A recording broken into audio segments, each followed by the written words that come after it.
Greetings, ladies and gentlemen, and welcome to the latest edition of Tales from Outer Space, where I take stories from across the internet and read them for your entertainment. This particular story is called Controlling Humans is Dangerous, written by arekban. Seraphim 432, this is Red Nova. I adjusted my vision as the screen in front of me fizzled static, trying to maintain my connection. We've just crossed into neutral space, awaiting orders from how to proceed from here. The voice of a great powerful being sounded directly in my ears, both ancient and imposing. You are to proceed directly ahead until you have reached the system. You will encounter a nebula field in approximate... The voice quickly retracted from my head. I assumed he meant to say approximately now, seeing as every attempt to contact my handler thereafter fell on completely deaf ears. Telltale signs of an approaching nebula, if ever there was any. What are our instructions? The freezing captain ahead of me asked, reclining in her seat. Most of the ship's crew were Frisians, who were red-skinned, tall and wide, boasting 4 arms and 1 large, artificially enhanced orange eye. Their physical strength was only matched by the technological prowess. Continue straight ahead. Nebula's gonna stretch for a good bit. But I didn't get how long. My guess they don't want us taking any detours. Understood. My system auto-translated her short, barked response. The captain regarded me with nothing shy of disdain, and it had been the same way ever since I'd first boarded this vessel. I understood it somewhat. She didn't enjoy taking her orders from an only primitive human on board the ship, just as little as she enjoyed the fact that I was the only one on board that the godlike entities known as the Seraphim would even deign to speak to, let alone give her full instructions towards. I'm gonna go get some food, if that's okay. I closed my system menu, which was buzzing with increasing levels of static. I got up to leave the command room, walking past buzzing red and blue consoles and at least 15 officers. Do you want anything from the mess hall? Stop polluting my ears and leave! The captain snapped back at me. It was enough to jar me speechless for a moment, but also enough to make every other lieutenant and officer in sight stand alert. The room's atmosphere rapidly grew both thick and tense. For a moment, everyone looked as if they were afraid to move. An errant fly stopped buzzing, scared to anger the still air. Then I snickered at her. All right, I'll get out of your hair. See ya. I wasn't blind to it. I noticed a collective sigh of relief when I opened the blast doors behind me and departed. The sigh of the flippant captain included, who I now realized doesn't have hair. Wandering around the spacious Frisian ship corridors was at least somewhere on the way to calming. It often let me order my thoughts a little. I flexed the gauntlet of my armor, feeling an itch forming beneath. Grand Vasa, serious? Both clarity and thought and potential peace of mind were ground into fecking dust as Prishta approached me, waving both left hands at the same time in greeting, a large toothy smile on her face. Well, Frisians didn't exactly smile, but Prishta was definitely trying, even if the result looked more pained than joyous. I looked up at the young private, who was about 3 feet taller than me. She walked a single step for every 3 I took. I heard we're going to make it halfway to System 349B now. Is that true? I'm sure whoever told you that is better at reading space charts than I am. Basically true for Frisians aboard the ship. I was both new at it and atrocious. Awesome. She slammed the ground as she walked, easily more than double my weight, but armed with an impressively muscular physique, like nearly all of her kind. I hope 349B is interesting. 1307D was a drag. I barely got to do anything there, and the air was really thin. She was easily the most inquisitive and energetic alien I'd ever met, and she kept buzzing around me like a bulldozer. I rolled my eyes at her display. Recon-class planets typically aren't that interesting, from what I've heard. Little sapient life and low ambient matter levels equal not much to do besides the job. And seeing as you're usually the only one doing the job, that means there's basically crap all else for us to do. It sucks, man. It was true. As an enforcer, aka Grand Enforcer, but I wasn't a fan of that title in training. I was meant to rely on as little on the surrounding crew as possible to carry out an on-planet duties, and 1307-D had actually been one of the simplest issues that I'd faced yet. It was my first mission working with the Frisians, and had taken months to arrive at what was essentially a crater of rare and valuable metals in a highly primitive world and dispose of the commodities in question. After all, the Angels didn't want the evolutionary trajectory of the planet's inhabitants being affected so greatly. They were to be kept in the dark. I'm sure that we can find you something to do on 349B. It's a lot more civilized, I'm sure. Hardly civilized, Prishta laughed, a deep tremulous sound that blended in with the general chaos of the ship as they neared the mass area. Anything B or lower is typically basic and naive. I imagine the inhabitants of the planet would struggle to even conceptualize the Fleshian's life as I explained it to them. I think that you've forgotten which class Earth's in. I laughed at her brazen attitude, too used to it to be offended. If any one of the Flesians was well-meaning despite their words, it was this one. I haven't, but you cannot be a typical B-class Earthling. You're chosen by the literal Archangel to serve, after all. Prishta cocked her head, looking down at the apparent oddity that was me. I do wonder why the humans are so often chosen as apostles, despite being so often found on low-classed planets. It's been millennia since the first enforcers were chosen, and Earthlings still make up almost half the selectees. That's not a coincidence. I wondered about as much, answering her with a big shrug. The Flesians aboard the ship were from an A-class planet, capable of such feats of technology and magic that they could prevent and treat many diseases that we couldn't even detect on Earth yet. And not only had they already discovered warp speeds faster than light, but they'd practically solved the aging process of their own species, reducing it to less than 1/10 of its usual rate. Not to mention that they were about 10 times as physically strong as a human. Without my enforcer's uniform, I'd barely be able to shake one's hand without being crushed in the process. Then, compared to all of that, there was me, a failed air traffic controller, unable to keep up with the hustle and routine of long hours without making an error that had cost millions in drone collisions.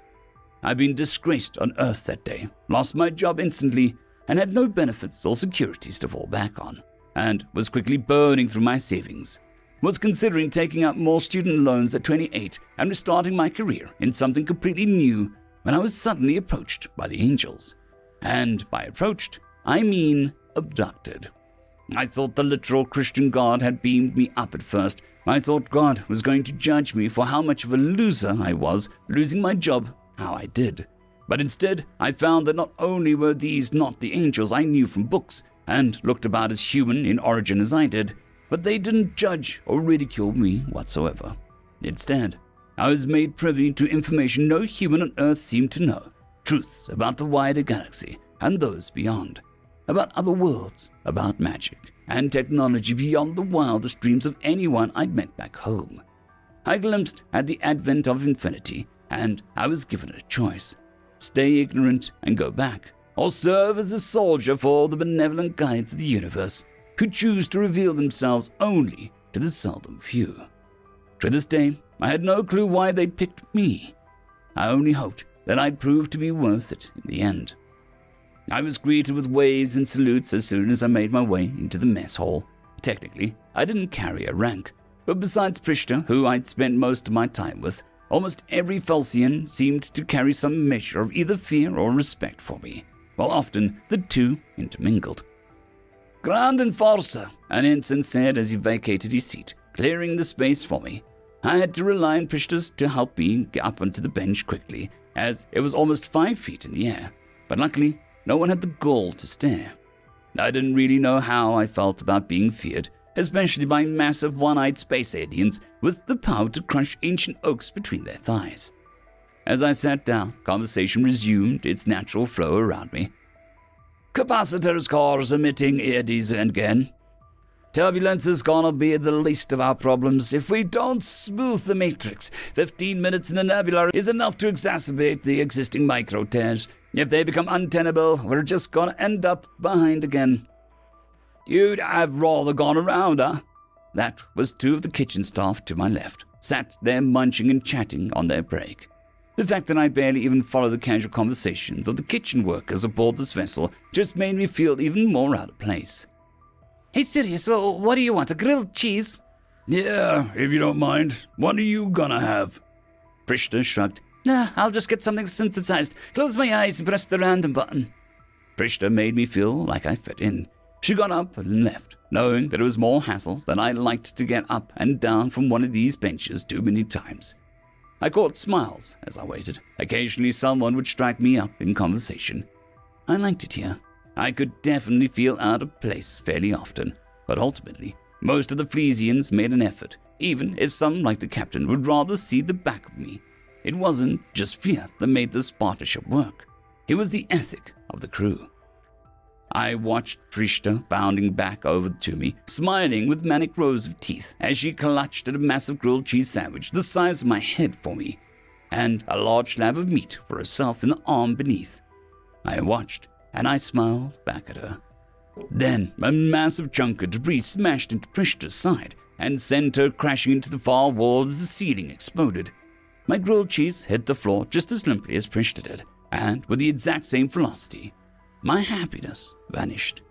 Taking off, I engaged the thrusters around my ankles and soared across the now weightless room towards Prishta's fallen body as artificial gravity began to ensue around me, though only then did 30 new aliens drop down right in front of me, ready and eager to feck me up. A quick scan of my system informed me that said aliens were called the Kraz, a species from outside the Federation known for their numerous population and ability to create sapient technology that they could link their spirits to. Before I could hear the next part of the message, I was forced to duck as a stream of blasters beamed straight in my direction. Engaging my suit's combat stance and preparing a spell, I blasted a furnace of heat directly into the maelstrom of combatants still dropping right in front of me, singeing and burning up as many of them as more Frisians took up a fight around me, physically overpowering their foes, though soon clear that we were hopelessly outnumbered. I dodged 3 blasts, and my suit absorbed 2 more before I activated my astral blade and used it to tear through 3 more Kraz in the line, bisecting all of them. It had taken me time to become this strong, years of training on foreign worlds, of missions, and while I wasn't sure if all of that fighting had been for the best reasons, if any of what I did was, I knew that right now my strength was important for keeping my crew alive, for keeping Prishta alive, if she even still was.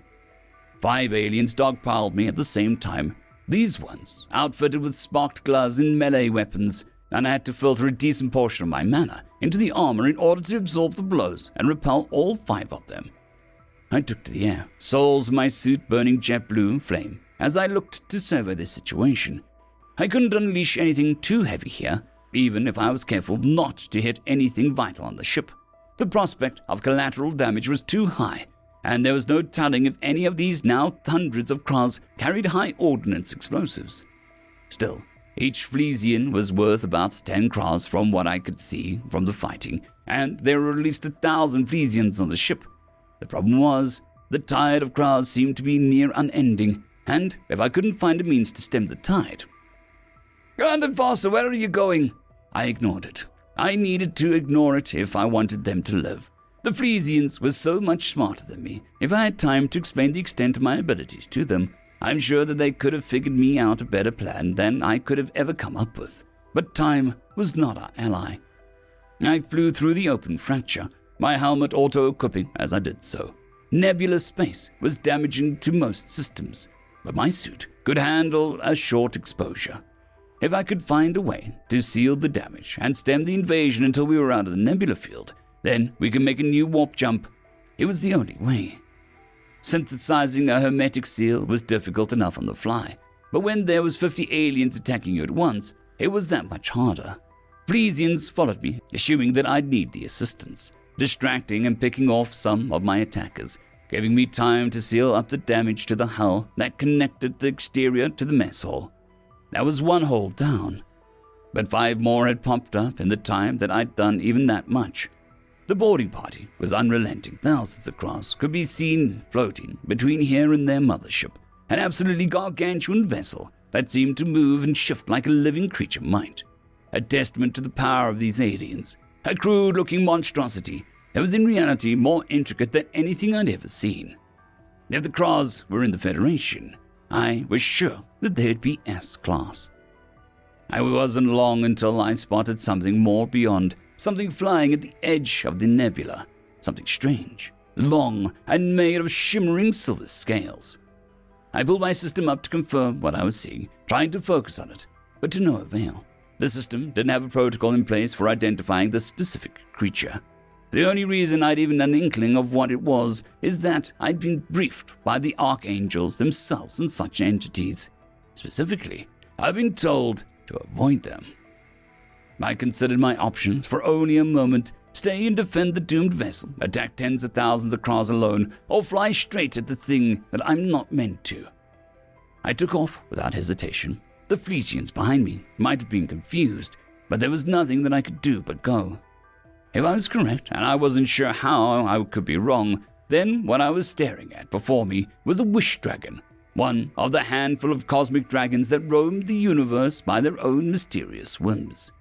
These dragons were also right at the top of the Angels' Do Not Engage list, and while I wasn't really summoned to question orders or break protocol, I figured that I had good enough basis right now to need a fecking wish dragon. Hang on, Prishta. It's all I could think of as I launched my way through countless Krars, a silver bullet gleaming red as more and more of them collided with my armor. Still, they attempted to stop me, entirely undeterred by the bloody death of their comrades. They were beginning to gain a foothold in our fight before I'd taken off. But now, even if they had an idea of how to neutralize me, they wouldn't be able to accelerate at my rate, to catch up in time to halt me before I could approach the great and terrifying beast flying in transit before me. The Krars ship seemed to notice the dragon right after I did, as it similarly changed course, flying straight towards it. Like me, it was also in the nebula, where it had laid in wait, so its speed was also impacted, and the massive ship and I were in deadlock as we approached the impossibly long creature. The ship taking occasional pot shots at me while I spun evasive maneuvers, aware that a single shot from a vessel would likely be enough to pierce even this incredible suit, which is surely S-class in design. Not many things could kill me in one shot like a full-on proton blast, but then I was also a tiny target, and as I began to overtake the vessel, they stopped attempting to shoot me and put all of their remaining effort into catching up to the creature before me. They were clearly aware of what I was trying to do, and their reaction only confirmed my suspicion that my strong hunch had been correct. All I needed was to make a wish, to make a... You have approached without permission. State your purpose, and I will judge your conviction. The voice was in my head, and so powerful that it felt it might split not only my mind, but body directly in two. I was frozen, perhaps 3 miles away from the great pristine white beast, and the massive Krars vessel was similarly suspended, wriggling in hopes of release. I knew what I wanted. I'd always wanted this. I had no doubts. I cleared my throat. I want you to save me and my crew from this nebula. Get us away from these aliens and save us. For a long time, almost too long, the dragon was silent. Neither I nor the enemy vessel moved. A part of me hoped that this had at least provided enough distraction for my ship to escape, regardless of the outcome. The Krars warband has more faith in its wish. That wish is simple: the termination of every Republic life aboard your vessel, and the acquisition of your technology. They have not dithered as you have, and so I will grant... Of course, I was one person. The Krars warbird held the combined desires and wants of every Krars aboard, linked through their sapient tech. Meanwhile, I was plagued with doubts, with worries about my people, about my old life and my new one, about the purpose of things I did and the issues with my missions, about where I fit in the universe, about my bravery, my pride, my... No! I shouted through the voice that tore my mind and scathed my spirit. I shouted a word until my throat was raw. Then, in a feat of movement I could scarcely register, the dragon turned its impossibly large body to face me directly. You would interrupt me. Logical gods cower before me and dare not speak my name, and you would choose to... I tried beyond anything to force out my next words. It was almost impossible. The sheer pressure of the wish dragon's voice on my mind was so much to bear that I could feel my internal system shutting down, that all cognizant thought was forced from my mind by the primordial presence filling it, that it would be easier to drift in empty space and fade. Just me!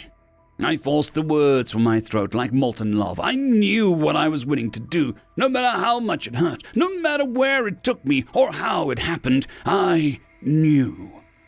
The dragon regarded me like I was a strange animal it had encountered. It snorted. The nebula pushed away like a plastic bag from a single flare of its nostrils. It considered me, considered my plea, considered my worth. Eventually, the behemoth nodded. Fine, just you then. Before I could open my mouth to respond, I felt the transponder lock on me and beam me back onto my ship. The nebula was lifted. The Kras had been locked in place long enough for our hyperdrive to engage. We were pushed back into space in mere instant, so far from where we'd been only moments ago that it felt as if it could have been a daydream. I saw Prishta amongst the wounded. She was alive, still, at least. I could feel myself beginning to fade already.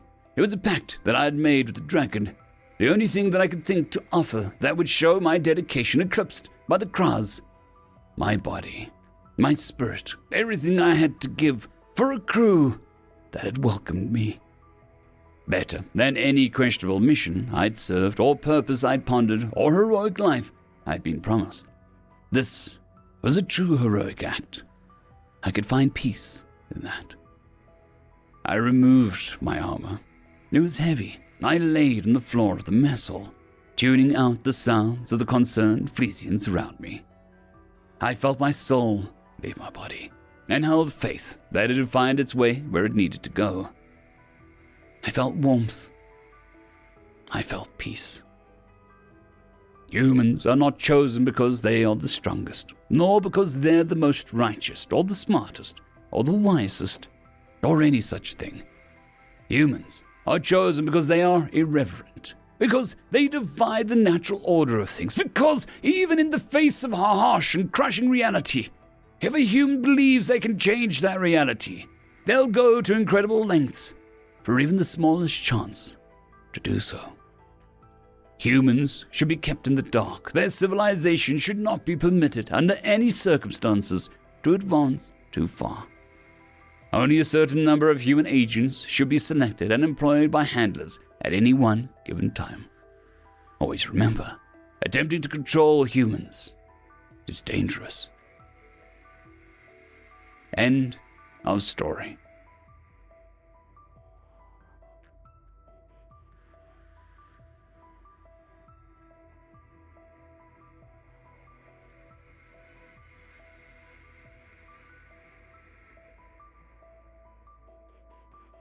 I would just quickly like to thank the T5 peeps: Dragon Soup, Cold War Boomerwaffen, Severin Cerberus, Red Panda 121, Leslie 517, Bushmaster 177, Caspar Arnold, Cam Maxwell, Sans the Skeleton, Light Jock, Dragzoon WRE, and Lord Azrakal. Thank you very much.